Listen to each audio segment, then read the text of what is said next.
Well, this has been a happy week. Maybe not so happy, but leading towards happy and helping you get happier. Yes. So this week has been all about how to deal with runaway emotions, particularly the emotions of depression and anxiety. And today we're going to give you our very favorite tactic, the tactic of reframing. We're going to dive into it coming up next.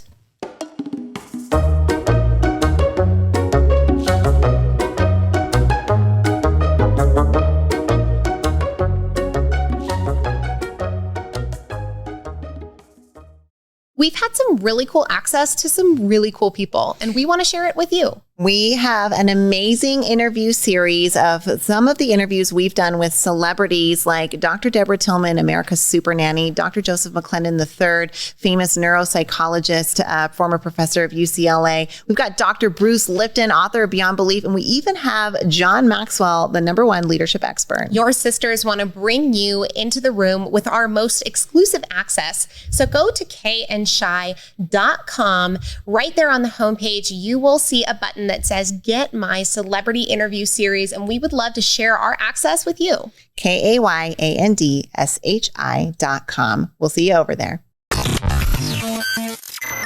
You're enjoying this episode on Angel Phoenix Productions Podcast Network. To explore a complete lineup of quality programs and media production services, head on over to angelphoenix.com or like our Facebook page at facebook.com/Angel Phoenix Productions.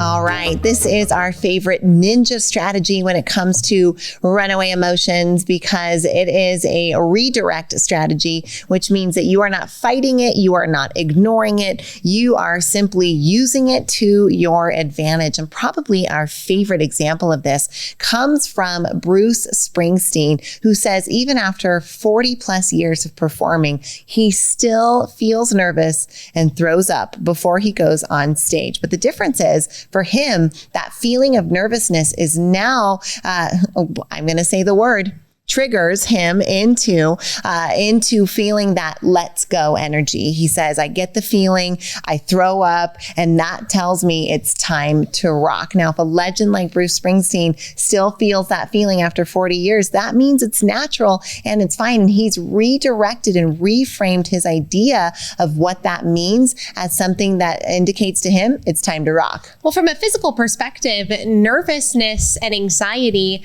actually happen in the same exact center of your brain and body as excitement and anticipation. So the feeling, the physical sensation of anticipative excitement is the same as anxiety-driven worry. And so when you understand that the physical response is the same, your mental, beautiful power of awareness gets to come in and choose how you decipher that physical sensation. Because I'm so glad, Shai, that you said it must mean that it's natural, because one of the very first steps that we have here is embracing the fact that the emotion is natural and not trying to say that it is wrong, right? Instead of saying that it's wrong to ever feel angry, try anger tells me that I don't seem to be getting what I want and I need to understand and accept the situation or the person better, right? Instead of fighting it, I'm now learning to dance with it in a way that's more constructive for my life. Right. And that this is uncovering that idea of when we want to redirect something, we get inquisitive, we get curious, we look at it and say, rather than despair that it's here or fight it or ignore it or any of those things, we say, oh, isn't that interesting?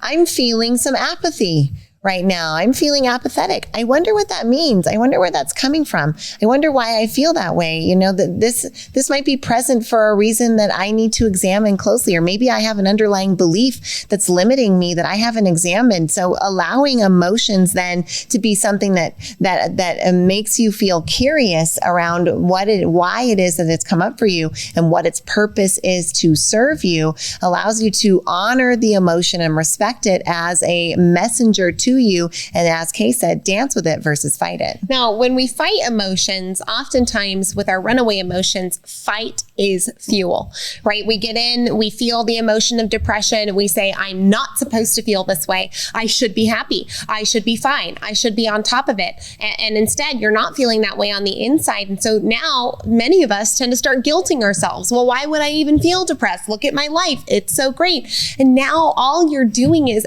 adding fuel to that depressive fire. It's the same thing with anxiousness. You get the feeling of anxiety. It comes in. Oh my God, I feel anxious. That must mean that I am nervous about the upcoming presentation, or that must mean that I shouldn't move forward, or that must mean, and we assign some external meaning to this emotion. And all of a sudden we give it power, we give it fuel. And before we know it, it's off the tracks. I think the key words there was assign it meaning, because that's what all of us are doing all the time. At a very base level, we are meaning assigning machines. That is like what we're doing. And people can have the same exact experience and walk away with completely different meanings, with completely different memories, with completely different impressions, which of course means then that it's subjective and that we have a level of control in it. So being able to bring forward that, what does this mean? Or boy, I've in the past allowed anger or a situation like someone cutting me off to bring anger emotion forward. When that happens and we see, oh, that anger is bubbling for me, maybe this is an opportunity to look at it in a different way, give it a new meaning, and find a way to redirect ourselves and the energy so that it's a positive force for us, which is what we always want for you, is to have a positive force in your life and to help you find the positive force in yours, which is why we're always coming at you with love from your sisters, Kay and Shai.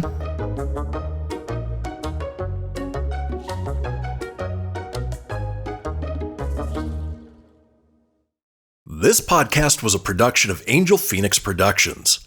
Explore more episodes of this show or other great shows on the Angel Phoenix Podcast Network by visiting angelphoenix.com.